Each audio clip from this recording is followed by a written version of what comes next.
So, this story comes from, first of all, the title of this story is Cluck Story, LOL. So I don't know if this is a real story or not, but I'm just going to read it. It doesn't really have a name that I know of. Oh, well, I kind of skimming it, and it says Kate or Cat, Katt, because I was going to say all I see is like nature forever, but it's not anonymous. This is somebody's story, I guess. But here we go. I opened up my first pet grooming business. You got it. I opened up my first pet grooming business in North Bay, Ontario. I hope I'm saying that right. Canada. Back in 2012, after only 2 days being open for business, I had a cluck situation. God damn. Only 2 days after opening, you having a cluck ass situation? Jesus Christ. Back in 2012, after only 2 days being open for business, I had a cluck situation where I thought I was going to die. Wow. Okay. I prepared to close the shop for the day on one of the busiest streets in town, and a man was knocking at the door. I didn't really want to let him in, but I did anyway. Why?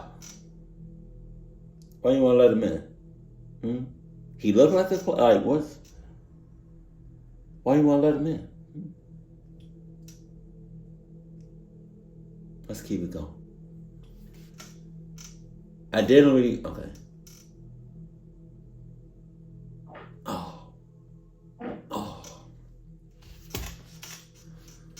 I didn't really want to let him in, but I did anyway, hoping he was likely just scheduling a dog groom for the next day or whatever.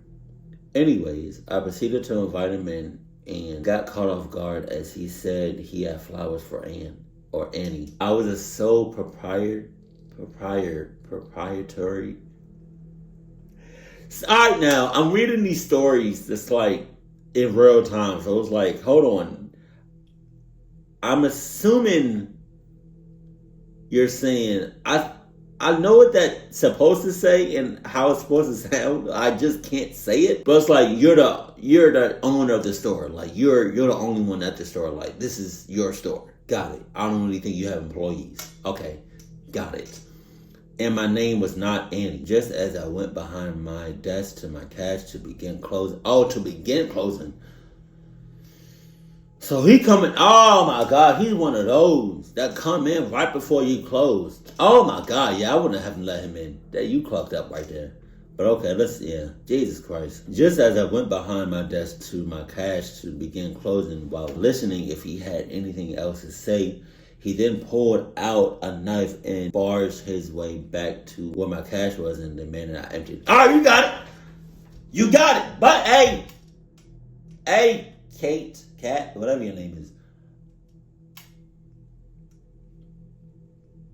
There's a reason you didn't want to let him in, but you did anyways. He was giving you all the cluck vibes known the person.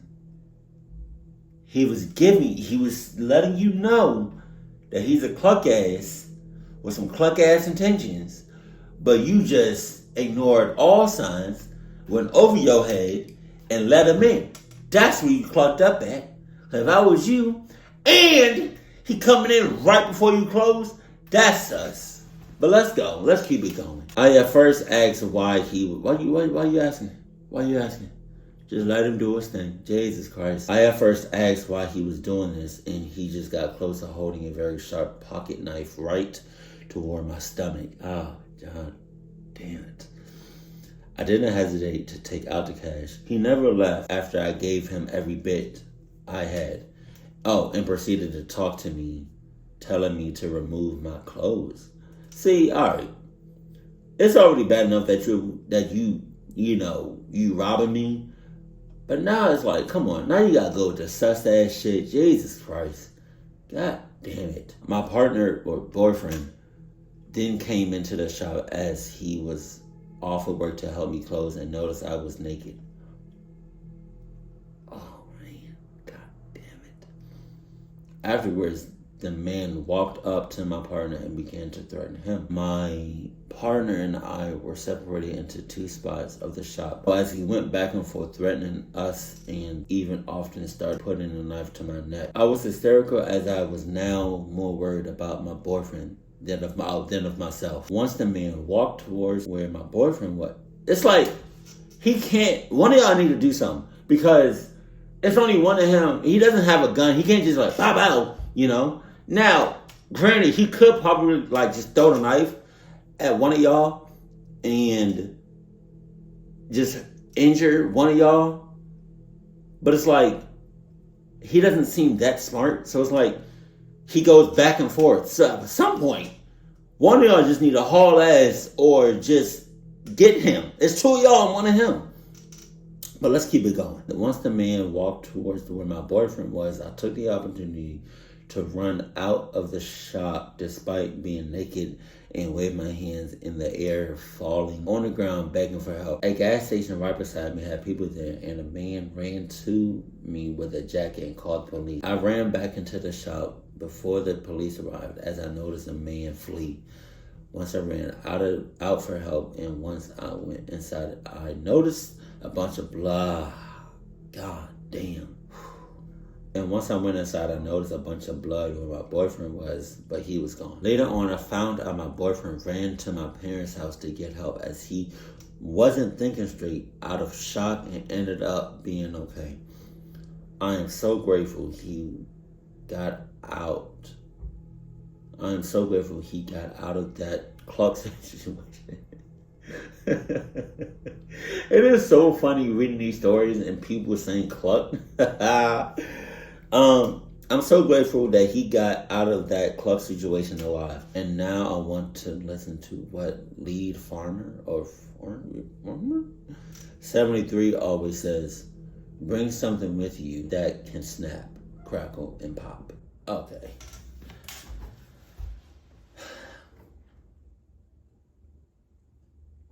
It all could have been avoided if you didn't let the person in. Like, when I was working at Chipotle, we kind of locked the doors, kind of like, we wasn't supposed to do this. But we locked the doors probably like 10 or maybe a couple minutes more than 10. We locked the doors and like that was it, you know. But it was kind of hard because I worked at the Chipotle that was kind of like, that was the most busiest Chipotle out of 3 states. And it was crazy because it was the busiest out of Georgia. It was busiest out of, I think, North Carolina or South Carolina and Florida. So locking their doors 10 minutes before we close, you know it's going to be people trying to come in the last minute or seconds that we close. I wasn't trying to have it. But nah, I mean, you're the sole, how do you say it, proprietor? Whatever. You're the sole owner. You're the sole person of this business. You can do whatever you want. But you chose to let him in. Damn. If I was you, I would have noticed him and I would have hurried up to the front doors and locked them out the clucker. Because even though on the door it says we open at 9 and we close at 10, due to Cluck reasons, we gonna close the doors at 8:45. But I'm gonna still get my hours from 9 to 10. Also, it doesn't say it on the doors, but we close at 8:45. That's just for, my safety and for me to know to lock the doors at 8:45. I'm not letting the public know that we closing the doors at. Now that's crazy. To say on the doors that it closed at 10, but you lock the doors at 10:45, that's kind of crazy.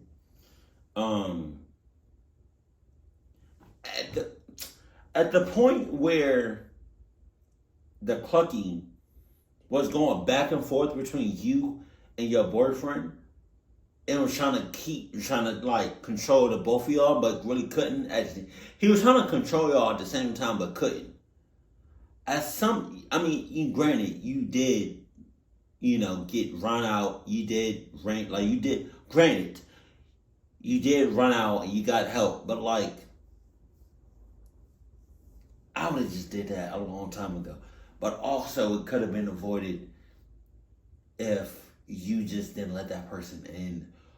Or you could have had something to protect yourself with. Just saying. It could have been the Adidas 27 or 97,000s or a Glock. Adidas brand gun. Just saying. But thank God everybody's okay. I know that was kind of like a psychological thing that y'all been through. And I'm sorry. But hopefully you learned something from this. Please, I hope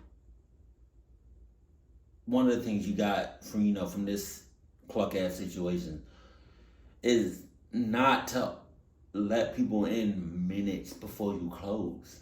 Especially if you're the only one in there. That's crazy. Did you have camera? Oh, man. Oh, my God. See, because, let me show you.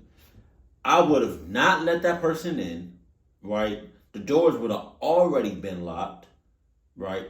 I would have had something to protect myself with, right? And at the first opportunity I get to realize that he couldn't really control us at one time, I would have just left. You could have had a panic button.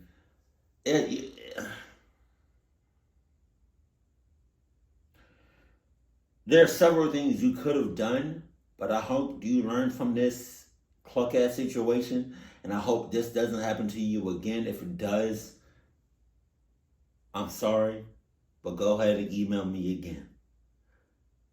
But yeah, if you want me to react, if you want me to read, and if you want to send your personal Cluck stories to me, email me at cluckstories@gmail.com. Don't forget, I am reacting. I am reading this and reacting to it. I am reading this and reacting to your story in real time. So if I laugh at something that's serious, I'm sorry. It's just I'm not laughing at you. I'm laughing at the Cluck ass situation. But keep it cool, keep it classy, and I love you. Stay happy, my family.